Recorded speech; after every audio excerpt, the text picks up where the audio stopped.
the crossroads of two continents, Asia and Europe, Turkey is a true melting pot of cultures. Modern and ancient, urban and wild, spiritual and hedonistic.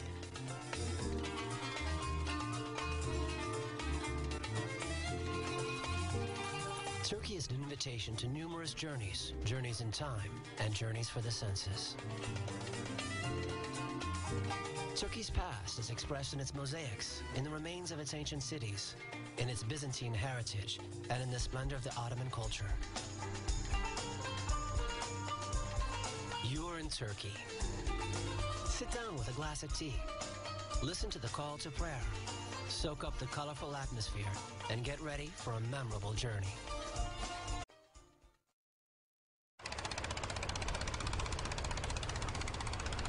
Istanbul is an excellent introduction to discovering Turkey. It is more than a city and worth a trip in itself. Due to its exceptional location along the Bosphorus between Europe and Asia, it has played a symbolic role between the East and the West since the beginning of its history. This convergence of cultures has shaped the city and contributed to its influence. Byzantium, Constantinople, Istanbul, such mythical names for the same city. Today, Istanbul shows several facets marked by its rich past. Hagia Sophia perfectly illustrates its history, written in successive layers. The basilica was built during the 6th century under the reign of Emperor Justinian to restore the splendor of the Roman Empire in the midst of Christianization. Inaugurated in 537, Hagia Sophia remained the largest church of the Christian world until the fall of Constantinople in 1453. Under Sultan Mehmed, it became a mosque, a function it kept until 1935, when Ataturk turned it into a museum. Under the central dome that rises majestically, the visitor can admire the beautiful mosaic of Christ as a glorious symbol of Christianity at its height. In the 17th century, Sultan Ahmed I wanted to build a mosque that would equal or even surpass Hagia Sophia. The Blue Mosque is a masterpiece of harmony and elegance. It owes its name to the 2,000 ceramic tiles from Iznik that line the interior walls.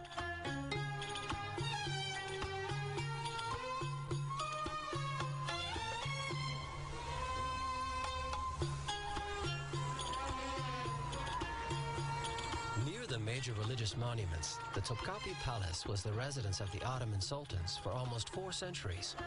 They lived there with their entourage. The Fountain of Ahmet III, one of the city's most beautiful fountains, symbolizes the entrance to the palace. The palace has expanded over the centuries, but its overall layout, set around 4 courts, has not changed. The Ottomans followed the Byzantine tradition of isolating the monarch from the people.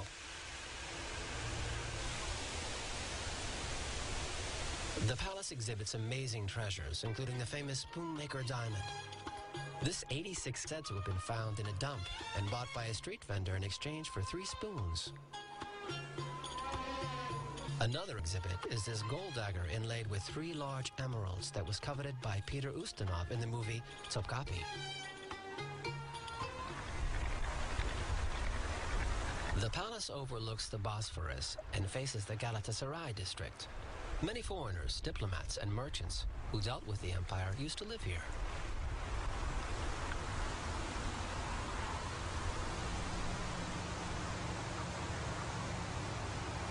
Four private pavilions for the Sultan occupy the 4th court.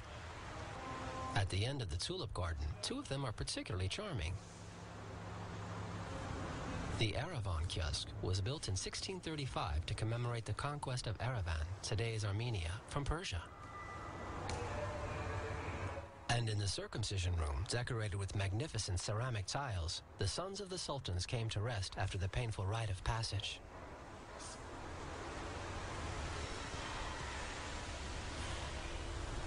According to popular belief, the harem was a place of debauchery for the sultan.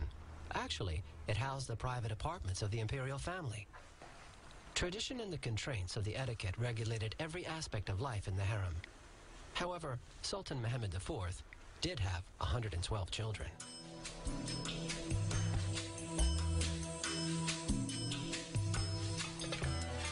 Upwards of 500 people could live in the harem.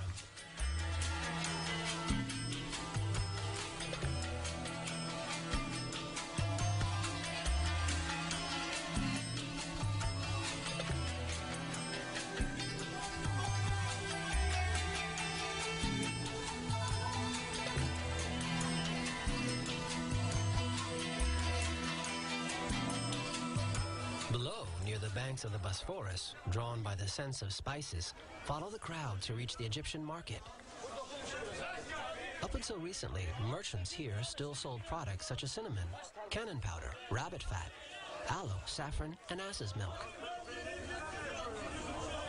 Most of the shops have now chosen to sell more common products such as used cheese, olives, delicious fish from the Bosphorus or the Sea of Marmara, and the obligatory spices.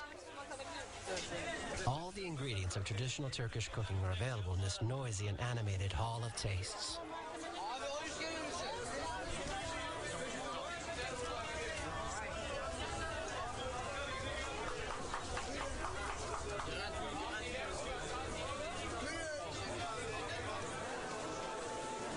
Here, no need to beg gourmets to taste all these sweets, from dates to lookums and the irresistible pastries.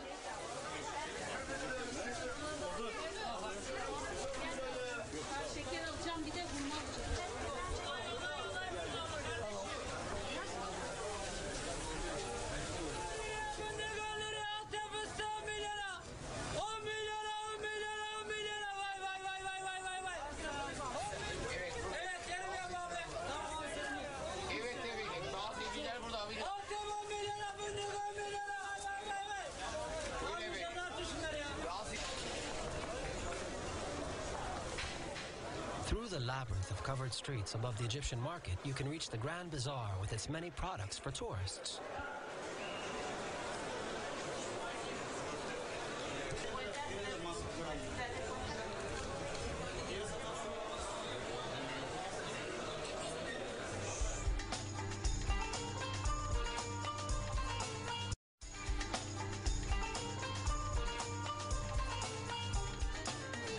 The Mosque of Suleiman the Magnificent welcomes visitors for a peaceful and quiet pause. Istanbul's largest and most grandiose mosque was built between 1550 and 1557. Although impressive in size, the mosque's interior remains pleasantly simple.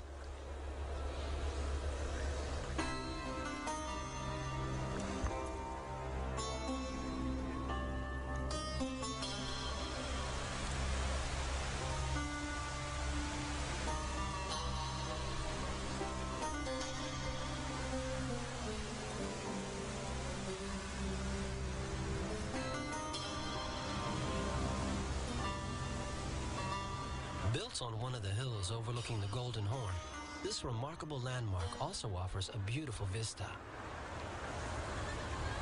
At sunset during Ramadan, on the huge esplanade between Hagia Sophia and the Blue Mosque, small restaurants actively get ready for the iftar, the moment when fasting is interrupted. All the doner kebabs swing into action. Ramadan is a time of prayer, but also a celebration that livens up the city.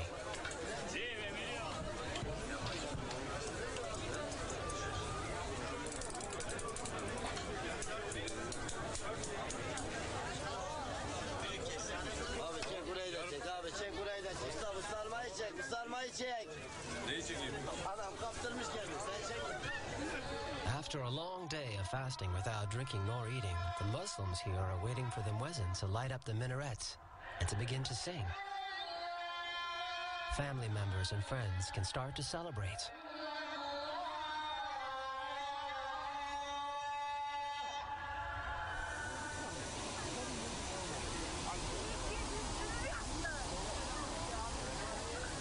In this friendly atmosphere, they enjoy the opportunity to meet again and have a good time together.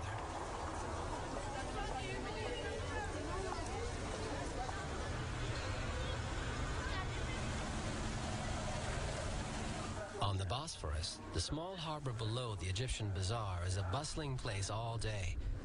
Despite several large bridges, navigation remains the most commonly used means of transportation between the two continents.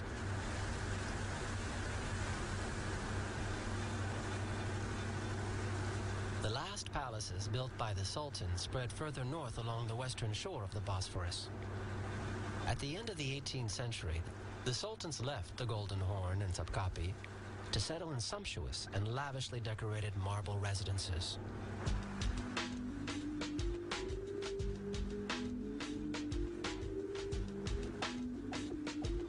During the 19th century, the Sultans became increasingly drawn to the Occident, whose influence is felt in the architecture of the palaces and the Baroque-style mosques.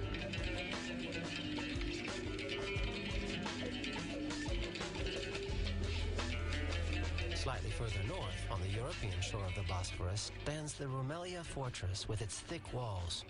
It was built by Mehmed the Conqueror in only 4 months on the narrowest point of the strait to prepare the siege of Constantinople that soon surrendered.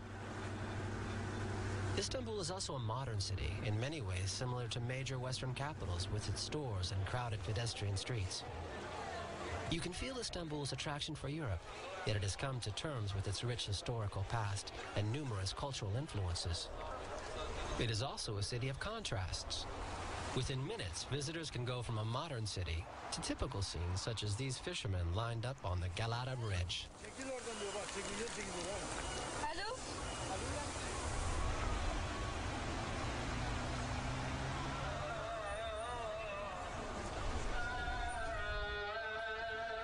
Despite appearances, Istanbul isn't the capital. Few visitors ski, yet it embodies the contradictory trends that express themselves throughout the country. Today, Ankara is a lively city with ministries, foreign embassies, hospitals, and light industry. The Kocatepe Mosque, finished in 1987, revives the gigantic architectural scale so typical of the Imperial Ottoman style. Its imposing silhouette is the main landmark of the city's modern center. Even though one can feel the fervor towards Islam in the country, Turkey remains a secular state. The mausoleum of Ataturk, a figure still venerated today for having allowed Turkey to enter the modern world, symbolizes this distinction between the spiritual and the temporal. Crowning the hill, this imposing citadel dates back to the 9th century. The interior walls are even more ancient. The city's most ancient mosque was built in the 12th century. Around this monument, a traditional Turkish village with its typical wooden houses is being restored.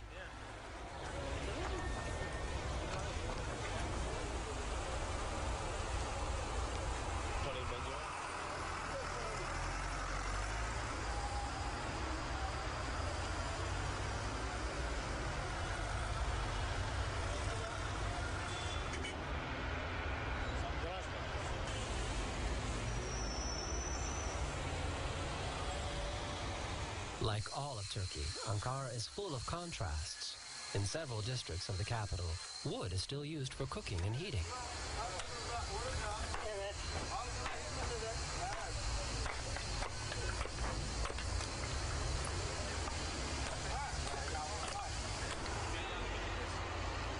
The colorful little houses at the foot of the citadel are called Çeçekondas, which means houses built overnight. They contribute to the rampant urbanization problem the city is trying to control without much success. This suburb accommodates a constant flow of peasants from Anatolia who leave their land hoping for a better life. Further up the hill, protected by the citadel, old Ottoman houses create a special atmosphere in this district. The dry fruit markets are a must, as well as the raisins from Anatolia that are eaten all day long.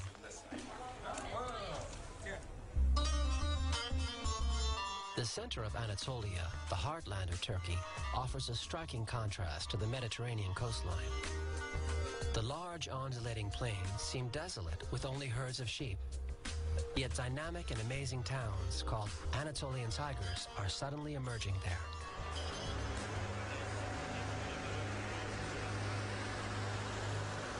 In the booming town of Aksaray, little has survived from the antique Roman town formerly called Archelaïs. Along these modern roads in the heart of Anatolia, life seems to peacefully follow its course. But this region, the bridge between Europe and Asia and the cradle of many civilizations, has seen the armies of dozens of empires go by. These vestiges bear witness to the vivacious commercial activity of old. Near the Kizil Mosque, this strange minaret dating back to 1236 is called the Turkish Tower of Pisa because of its tilted appearance.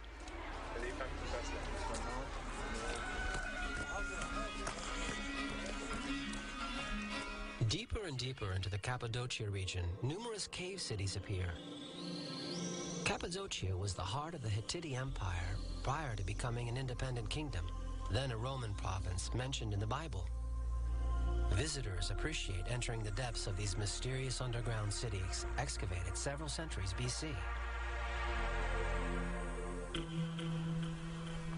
The natural environment of Cappadocia is also exceptional. This barren area was shaped by a geological history of rare intensity in constant evolution that never ceases to amaze the visitors.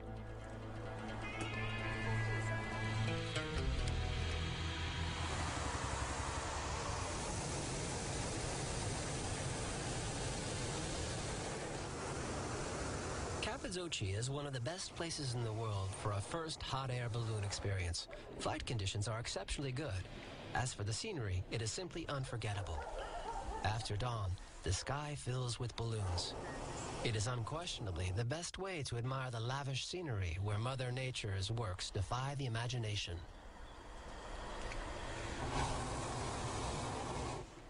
On to Orta Hisar, a village in the Gorem Valley, spared by mass tourism. It has preserved the atmosphere of a charming rural village. The main attraction is a castle-like volcanic formation used as a fortress during Byzantine times. In the valleys of the area, fairy chimneys unfold as far as the eye can see.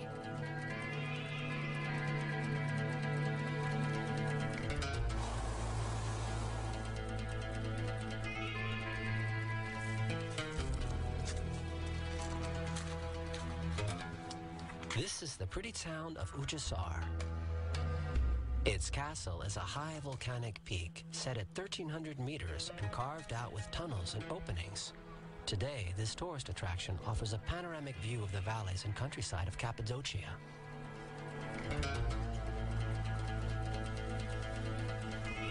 With the development of tourism, the troglodyte dwellings have been transformed into elegant guest houses.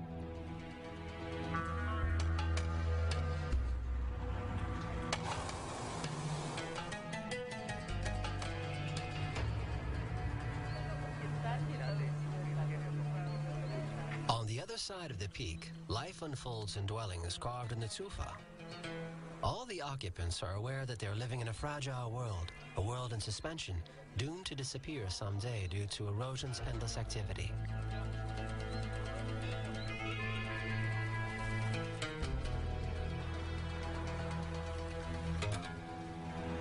With its surreal sceneries that defy the imagination, this region was shaped by the combination action of wind and rain on the tufa created by volcanic eruptions. The caves excavated at the top of the rock faces were used as pigeon houses. The villagers used to raise these birds for their droppings, which they used as a fertilizer. Few places in the world offer such clear evidence of the successful fusion between human life and an exceptional natural environment.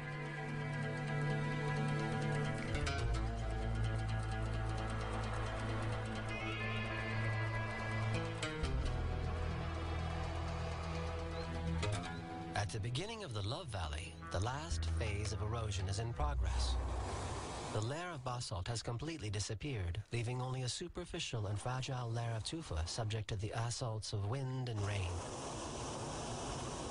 Today, it is a UNESCO World Heritage Site, yet many of these natural wonders claimed by man are doomed to disappear. Built in the volcanic tufa, the town of Gorem is an attraction in itself.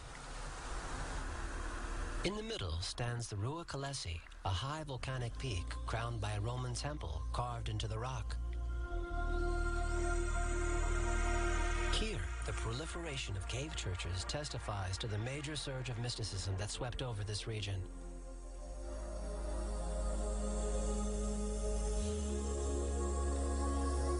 Today, the difficulty lies in preserving this heritage that includes approximately 1,000 sites exposed to the rough continental climate and the flow of, at times, inconsiderate tourists.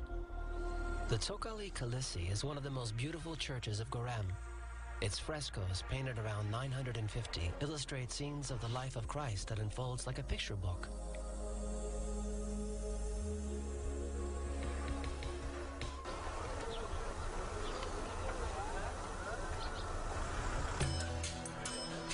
Pushed by the wind, we head north of Goram. Here, the scenery offers new marvels and formations molded by erosion. We can let our imagination run wild by trying to guess which shapes of objects, characters, or animals have been carved out in these stone chimneys.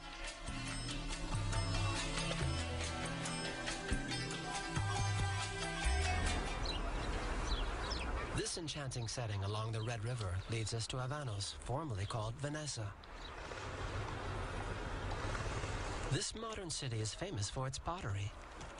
The artisans still use the red clay of the river, a practice that has remained unchanged for centuries. The oldest traces of this form of artistry go back to 6000 BC. Prior to the invention of plastic, Avanos was the most famous production center of Turkey. Today, Kalip is a faithful heir of this legacy.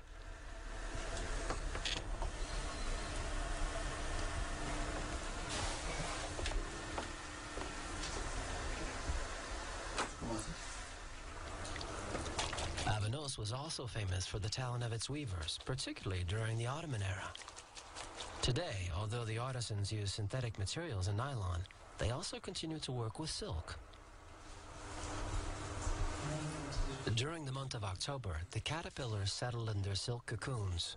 Boiling water will prevent them from ever becoming butterflies.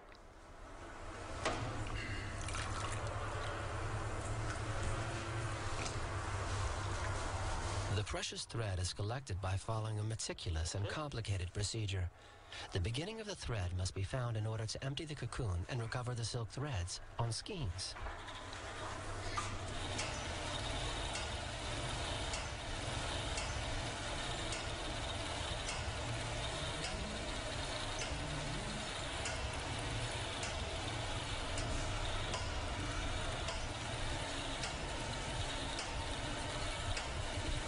Almost all small family businesses have disappeared.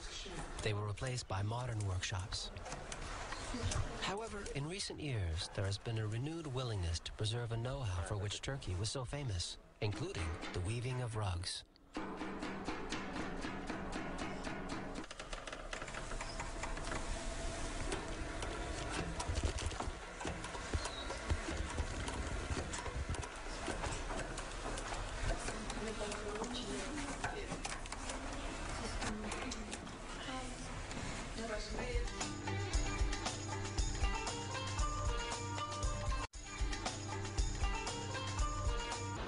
Along the roads, the presence of numerous caravanserai attests to the intense trading activity in ancient times.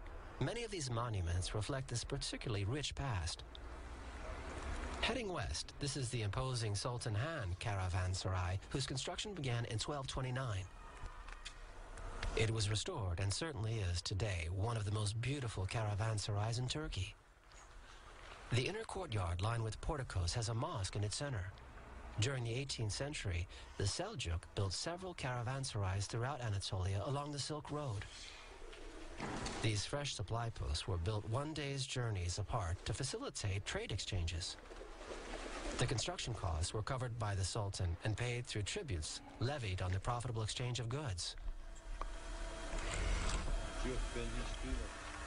The 13th century Opruki caravanserai is not situated on the ancient Silk Road. It was built with Roman vestiges, demonstrating, if need be, the tremendous archaeological potential of the region. At the bottom of the caravanserai, a strange volcanic lake lets a feeling of mystery float over the site.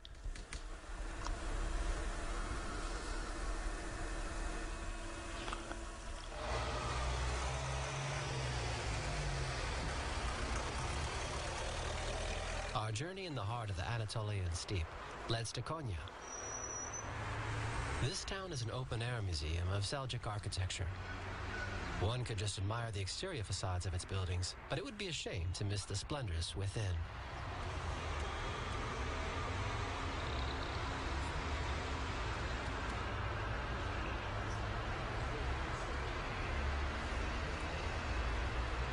The Inchi Minaret was a Quranic school built in 1264.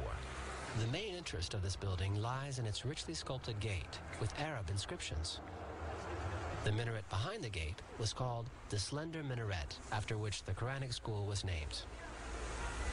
The town owes its charm to the combination of modern and traditional elements. Konya is a religious city where pilgrims and Oriental influences blend. One never tires from contemplating the finesse of the minarets that stand out like rockets towards the sky. One of the most important mystic philosophers of the Seljuk Sultanate of Rum was Jalaluddin Rumi.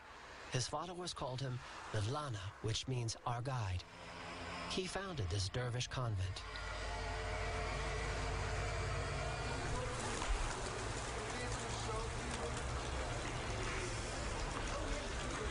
To pray, the dervish do a ritual dance symbolizing oneness with God.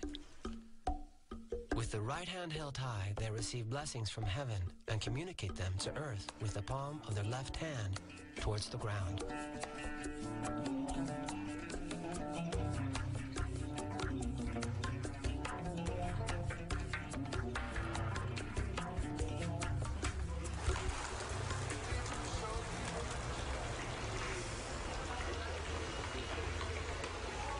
One can come to pray on Mevlana's tomb and that of his son. Both are surmounted with huge turbans, symbols of a spiritual authority. There are also numerous dervish tombs nearby.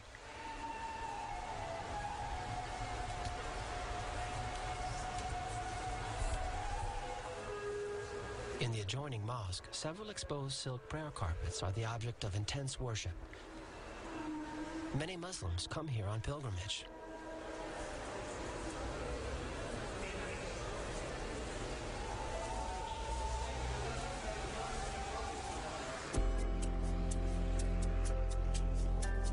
Turkey never ceases to surprise the traveler. North of Antalya, 3 large freshwater lakes are surrounded by mountains. Their names, Burdur, Egerdir, and Beyazıt. The Beyazıt Lake is certainly the most beautiful, with its charming small town where traditional and modern homes blend in harmony.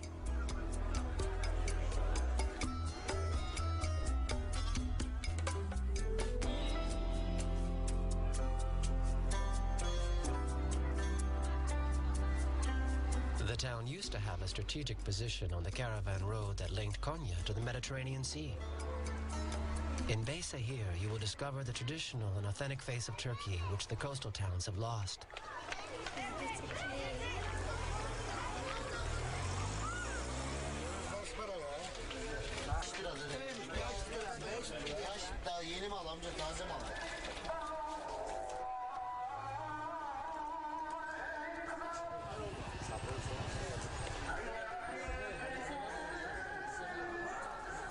The town has one of the most admirable medieval mosques of central Anatolia. The architecture is remarkable, with 39 wooden pillars and a mihrab decorated in blue ceramic tiles.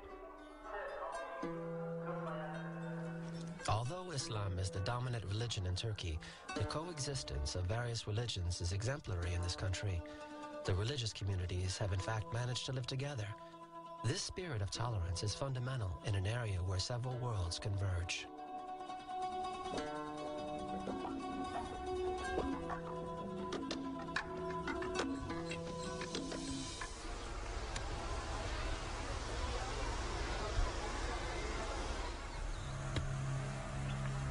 By following a Roman aqueduct towards the Mediterranean Sea, we reach the fertile crescent that extends east of Anatolia, formerly called Pamphili, with fields of cotton, fruits, and vegetables.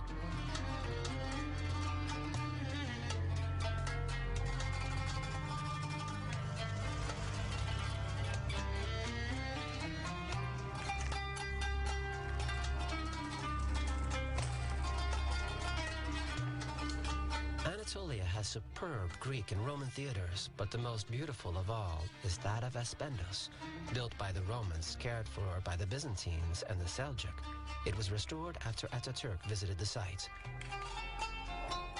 The theater provides seating for 15,000 spectators. It is used today to put on numerous shows and concerts.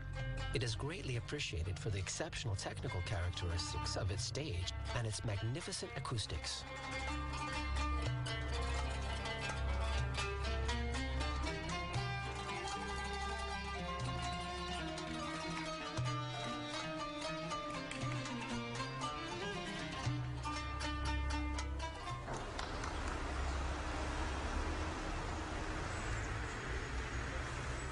The flourishing town of Antalya is located above a gulf dominated by the Taurus Mountains on the edge of a plateau with cliffs plunging into the sea. Sophisticated and relaxed, it has the advantages of a large city, yet has managed to preserve its historical center. In ancient times, the city walls were used to resist attacks. Today, they prevent traffic from invading its narrow streets, so as to better enjoy the charms of this Ottoman town.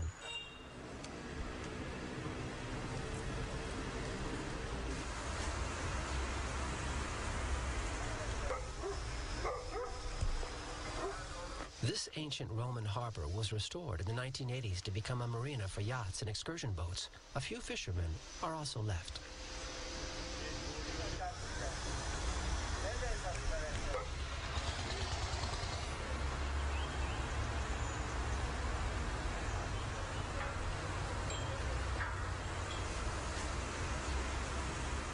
From here, one can explore the islands of the Gulf of Antalya or visit other towns along the coast such as Phalessis, Olympos, or Kale. One can also simply enjoy the splendors of the Oriental Mediterranean seaside. This is the heart of the Mare Nostrum, an amazing melting pot of civilizations whose numerous influences still make up its wealth.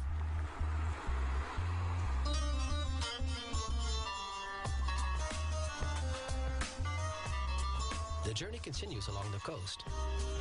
Kalkan is a former Greek Ottoman town. Discovered in the 1980s by travelers searching for a simple life and tranquility, this small Mediterranean village recently built a marina and developed resort accommodations. Yet Greek houses and traditional Ottoman homes still line the streets of Kalkan, and the fishermen continue to liven up the harbor.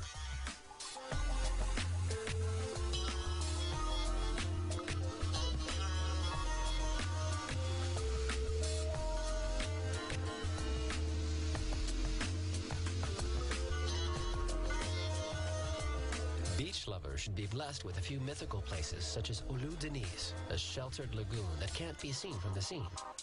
When arriving here from the hills, one discovers the splendid view of a bay of crystal clear water, a sandy beach, and the sea in the background.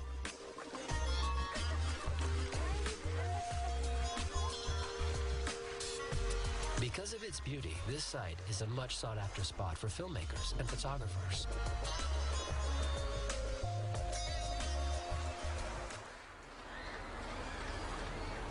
By following the Mediterranean coast, hidden south of a large bay, one discovers Fethiye, a very ancient town formerly known as Telmessos. It belonged to the Lycian Federation prior to falling under Persian domination during the 6th century BC. It was then occupied by the Athenians, followed by the Romans during the 2nd century. Most of the ancient buildings were destroyed by the 1958 earthquake. However, strange-looking sarcophagi built around 450 still remain. The town expanded around these tombs. As for the tomb of Amyntas behind the town, its facades were built in the style of an Ionic temple.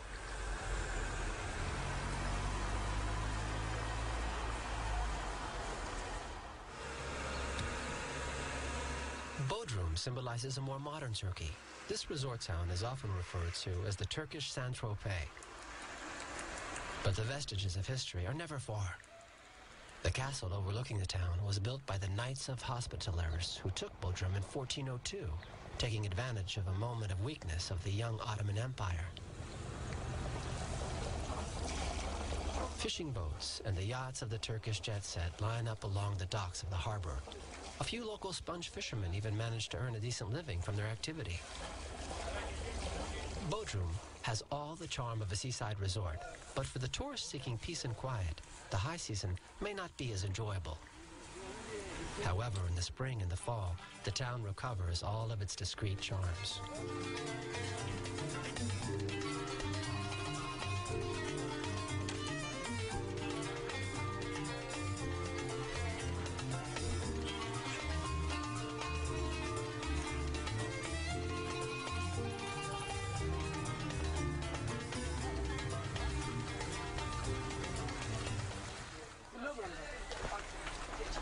the Bodrum airport, Milas will most probably appeal to those who wish to take advantage of a pleasant stopover away from the artifices of the seaside resorts.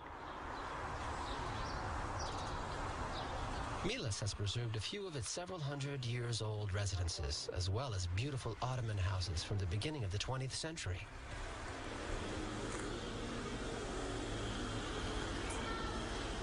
Life in this old village perched on a hill is a typical example of Turkish tradition.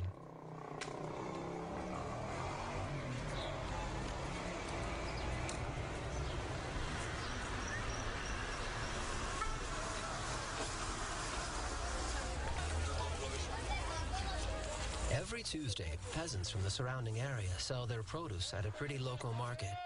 Visitors will enjoy strolling around and reveling in the colors, aromas, atmosphere, and kindness of the inhabitants.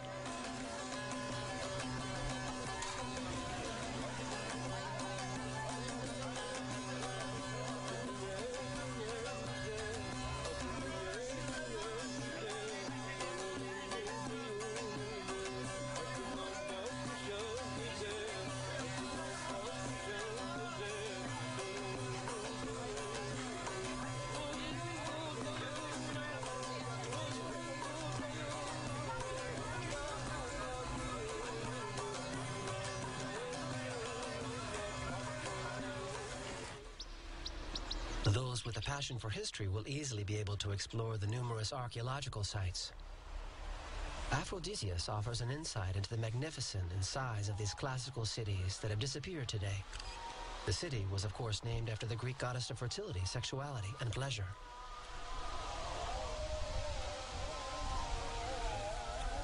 All that remains of Aphrodite's temple are beautiful porticos standing among the fields. A path leads to a remarkably well-preserved stadium. Most of the 30,000 seats are still in good condition. One can easily imagine the atmosphere that prevailed during games, chariot races, and gladiators' fights.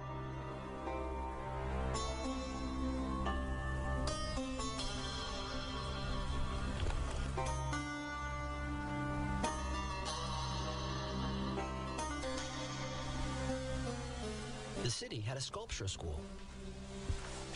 The Odeon is a small marvel built in marble during the 1st and 2nd centuries. Buried under a layer of mud for centuries, its state of preservation is almost intact. At the end of the 5th century, Neoplatonic philosophers still taught here. The situation changed, however, during the Byzantine era. The Temple of Aphrodite became a plain Christian church, and the ancient monuments were destroyed to use the stones needed for the construction of the fortifications. After having lost its former glory, the city suffered the attacks of Tamerlane in 1402. It never recovered. Later, the Turkish village of Cer sprung up on its site.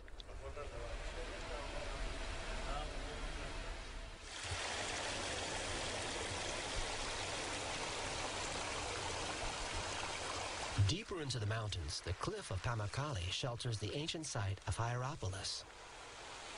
Another major attraction in this area is nature's eccentricity. The hot thermal springs that drip down the hillside deposit calcium oxides that cover the entire cliff with white concretions that over time have formed these large natural pools. The Romans quickly realized that these thermal springs had therapeutic properties. At the end of the 2nd century BC, Hierapolis became a very popular resort. Many people from the ancient world came here to heal.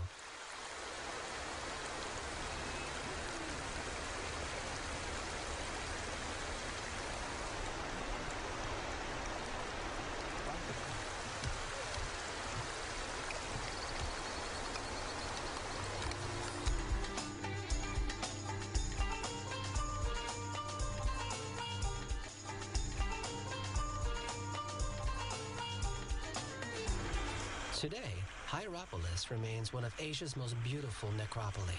Approximately 12,000 tombs line up on each side of a path that leads to the gate of the city. It stretches over almost 2 kilometers with ancient thermal baths in its center. At the beginning of the fall, upon leaving Hierapolis, the large plains surrounding Denizli bloom with delicate white balls of cotton. It is difficult to grow, and harvesting is by no means a pleasant experience.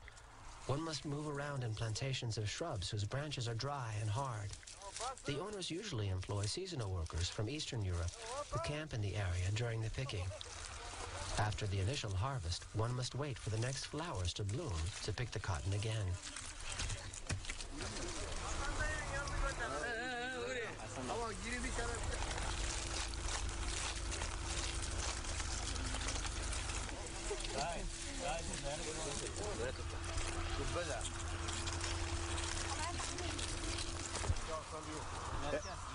Hep Adıyaman merkez. Atatürk Barajı'nın dibindeyiz. Hangi köy Atatürk Barajı'nın dibi? The road to Izmir goes through this plain where a different pottery style prevails. The work is very precise and meticulous. The pottery is more artistic than that of Avanos.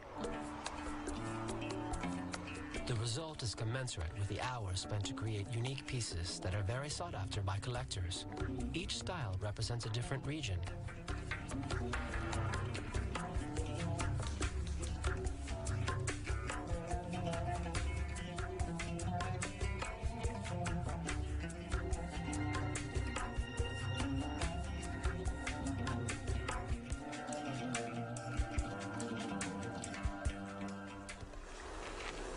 Heading back to the Aegean Sea, Efes is an amazing Greco-Roman site. With this avenue leading to the harbor, Efes was the foremost economic center of the region. The first traces of civilization here go back to the 3rd millennium BC. It also was an intellectual center. Heraclitus headed the Ionian philosophy school here. Apostle John wrote his gospel in Efes, and the first Christian communities were founded here.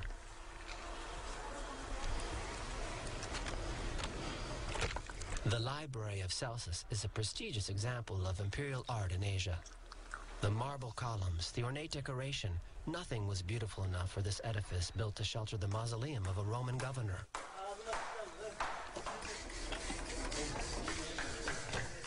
Archaeologists are still at work here. The task at hand is gigantic given the size of the site.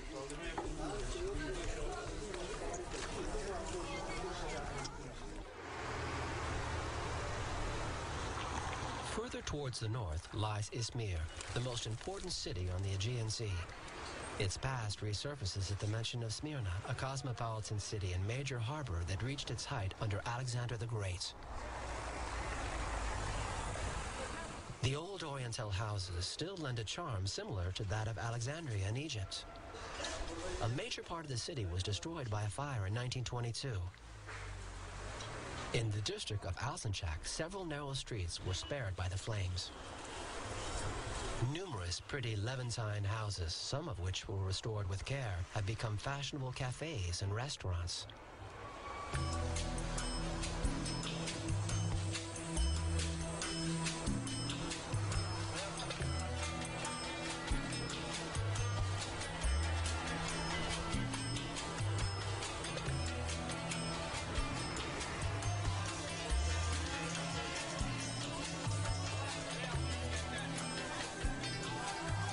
The interesting and picturesque bazaar of the city is a genuine labyrinth.